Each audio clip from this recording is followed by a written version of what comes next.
오늘의 말씀 민수기 22장 1절부터 20절 말씀입니다. 민수기 22장 1절부터 20절 말씀입니다. 이스라엘 자손이 또 길을 떠나 모압 평지에 진을 쳤으니 요단 건너편 곧 여리고 맞은편이더라. 십볼의 아들 발락이 이스라엘이 아모리인에게 행한 모든 일을 보았으므로 모압이 심히 두려워하였으니 이스라엘 백성이 많음으로 말미암아 모압이 이스라엘 자손 때문에 번민하더라. 미디안 장로들에게 이르되 이제 이 무리가 소가 밭에 풀을 뜯어 먹음 같이 우리 사방에 있는 것을 다 뜯어 먹으리로다 하니 그때에 십볼의 아들 발락이 모압 왕이었더라. 그가 사신을 부올의 아들 발랍의 고향인 강가 부돌에 보내어 발람을 부르게 하여 이르되 보라, 한 민족이 애굽에서 나왔는데 그들이 지면에 덮여서 우리 맞은편에 거주하였고 우리보다 강하니 청하건대 와서 나를 위하여 이 백성을 저주하라. 내가 혹 그들을 쳐서 이겨 이 땅에서 몰아내리라. 그대가 복을 비는 자는 복을 받고 저주하는 자는 저주를 받을 줄을 내가 알미니라. 모압 장로들과 미디안 장로들이 손에 복채를 가지고 떠나 발람에게 이르러 발락의 말을 그에게 전하매 발람이 그들에게 이르되 이 밤에 여기서 유숙하라. 여호와께서 내게 이르시는 대로 너희에게 대답하리라. 모압 귀족들이 발람에게서 유숙하니라. 하나님이 발람에게 임하여 말씀하시되 너와 함께 있는 이 사람들이 누구냐? 발람이 하나님께 아뢰되 모압 왕 십볼의 아들 발락이 내게 보낸 자들이니이다. 이르기를 보라, 애굽에서 나온 민족이 지면에 덮였으니 이제 와서 나를 위하여 그들을 저주하라. 내가 혹 그들을 쳐서 몰아낼 수 있으리라 하나이다. 하나님이 발람에게 이르시되 너는 그들과 함께 가지 말고 그 백성을 저주하지도 말라. 그들은 복을 받은 자들이니라. 발람이 아침에 일어나서 발락의 귀족들에게 이르되 너희는 너희의 땅으로 돌아가라. 여호와께서 내가 너희와 함께 가기를 허락하지 아니하시느니라. 모압 귀족들이 일어나 발락에게로 가서 전하되 발람이 우리와 함께 오기를 거절하더이다. 발락이 다시 그들보다 더 높은 고관들을 더 많이 보내매 그들이 발람에게로 나아가서 그에게 이르되 십볼의 아들 발락의 말씀에 청하건대 아무 것에도 꺼리끼지 말고 내게로 오라. 내가 그대를 높여 크게 존귀하게 하고 그대가 내게 말하는 것은 무엇이든지 시행하리니 청하건대 와서 나를 위하여 이 백성을 저주하라 하시더이다. 발람이 발락의 신하들에게 대답하여 이르되 발락이 그 집에 가득한 은금을 내게 줄지라도 내가 능히 여호와 내 하나님의 말씀을 어겨 덜하거나 더하지 못하겠노라. 그런즉 이제 너희도 이 밤에 여기서 유숙하라. 여호와께서 내게 무슨 말씀을 더하실는지 알아보리라.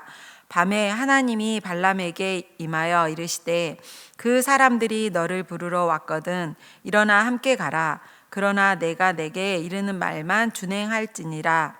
아멘. 오늘 말씀은 민수기 22장 1절에서 20절 말씀입니다. 이제 이스라엘 백성들이 광야의 40년의 생활의 마지막 순간을 거치고 이제 모압 가나안 땅으로 들어가려 합니다. 이에 이제 모압 왕 발락은 이스라엘 백성이 아모리아 바산을 물리치고 그 땅을 차지한 것에 매우 놀라면서 두려워하였습니다. 왜냐하면 모압은 아모리와 시온의 힘에 의해서 남쪽으로 물러난 상태였기 때문입니다. 그래서 아모리의 힘에 물린 모압은 아모리를 이기고 그 땅을 차지한 이스라엘이 두려웠습니다. 그리고 그는 3절 말씀에 보신 것처럼 그러한 이스라엘 백성들이 또한 많음으로 상당히 번민하였습니다. 여기서 번민하다는 이스라엘 백성에 대한 두려움이 극심하여 그들을 혐오하고 미워한다라는 의미 또한 가지고 있습니다. 그러면서 이스라엘 백성을 그들은 이렇게 표현합니다. 4절 말씀에 소가 밭의 풀을 뜯어먹는 같이 우리 사방에 있는 것을 다 뜯어먹으리로다 라고 표현합니다. 여기서 우리가 생각해 볼 수 있는 것은 이스라엘 백성을 바라보는 시각의 변화라고 생각할 수 있습니다. 이스라엘 백성들은 40년 전만 해도 자신 스스로를 메뚜기와 같은 자들이라 생각하고 가나안 땅에 있는 자들에 대해 거인처럼 여기면서 두려워하였습니다. 하지만 40년 동안 광야에서 하나님과 동행하는 삶을 통해서 이스라엘은 40년 전만 해도 두려워하던 그 가나안 민족들을 오히려 이스라엘을 두려워할 정도로 강력한 민족으로 성장하게 된 것입니다. 이에 대한 변화는 하나님의 의지와 같습니다. 우리의 의지로 나아가게 되면 우리는 연약한 메뚜기와 같은 존재가 될 수밖에 없습니다. 하지만 우리가 하나님과 동행하면서 하나님의 뜻을 의지하고 나아가면 오히려 우리를 대적한 수많은 것들이 두려워할 강력한 존재가 된다는 것입니다. 이 말씀과 같이 우리 삶 가운데 정말 이스라엘 백성처럼 하나님과 동행하는 삶, 하나님을 놓치지 않는 삶을 살기를 바랍니다. 오히려 세상이 우리를 두려워하는 하나님의 백성으로 살기를 소망합니다.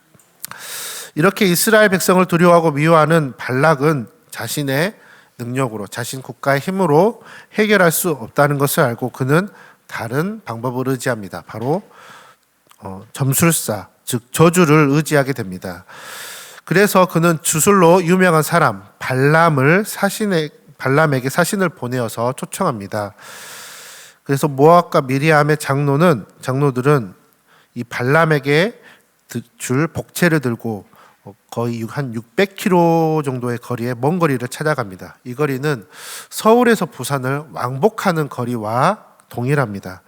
이렇게 먼 거리를 발락의 말을 듣고 간 사신들이 복채를 들고 발람에게 찾아가서 도움을 요청합니다. 이들에게 말한 도움은 바로 이스라엘을 저주하기를 요청합니다. 하지만 이에 대해서 발람은 거절을 합니다. 이렇게 실패를 하게 되자 발락은 오히려 15절 말씀에 보시는 것처럼 더 높은 고관들을 발람에게 보냅니다.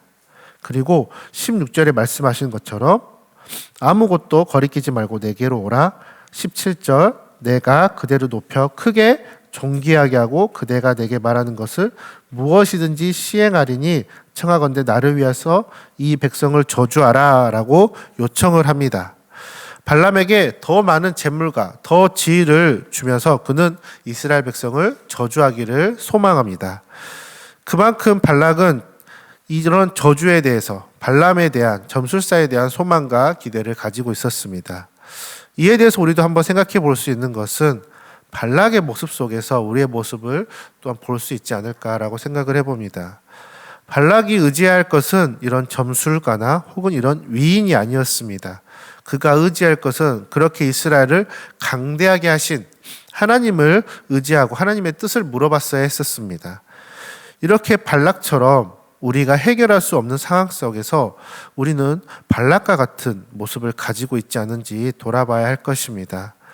우리를 도울 만한 어떠한 사람을 찾는 것이 아닌지 아니면 다른 해결책을 먼저 찾고 그에 대해서 의지한 건 아닌지 우리는 돌아봐야 할 것입니다.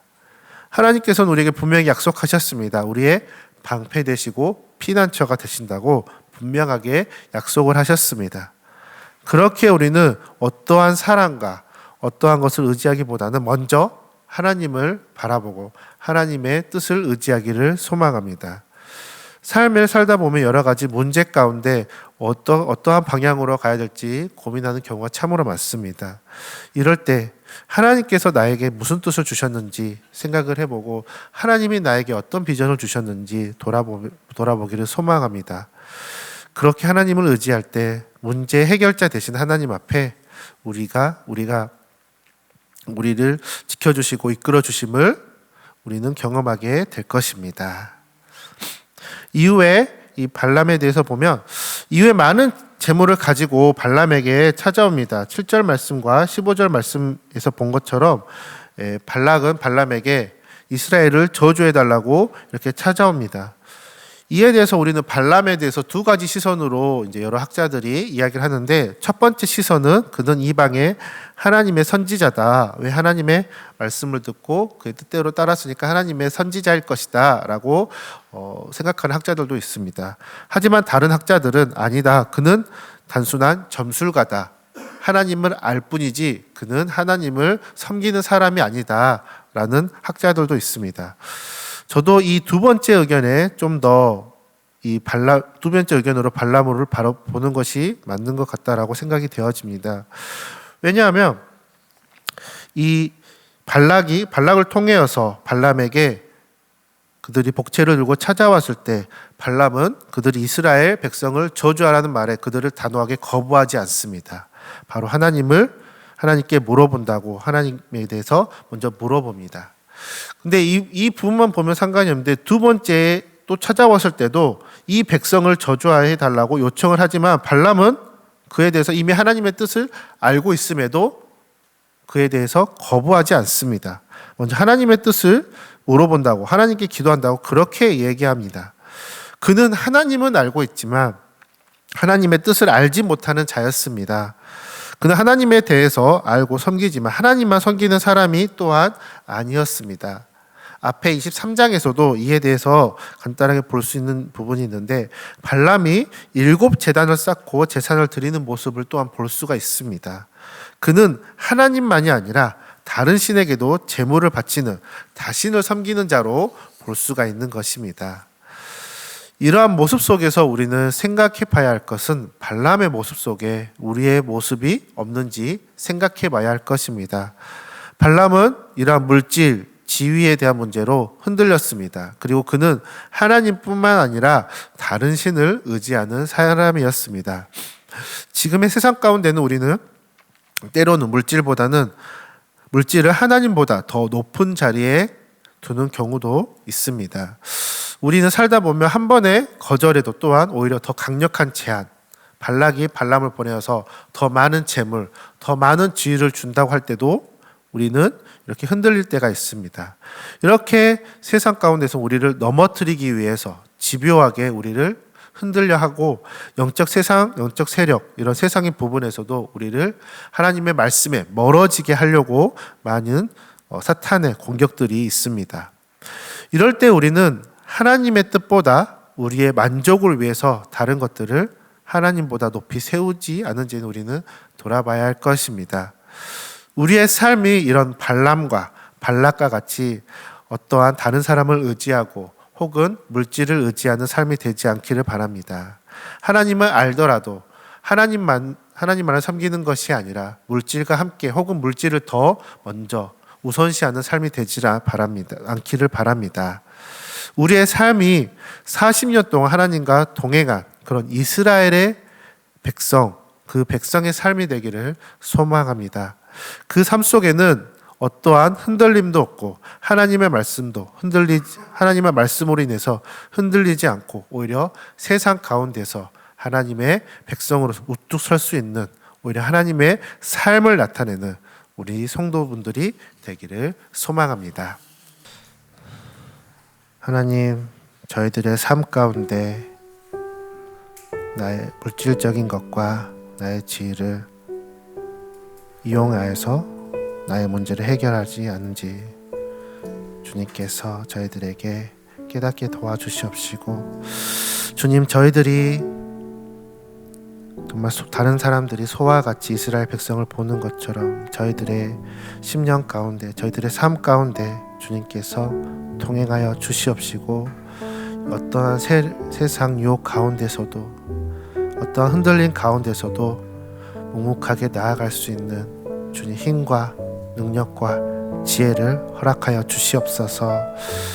주님, 물질과 지혜의 유혹에서도 하나님을 먼저 찾고 모든 것의 해결사 되시는, 승리자 되신 하나님께 먼저 나아가는 우리가 되길 소망합니다.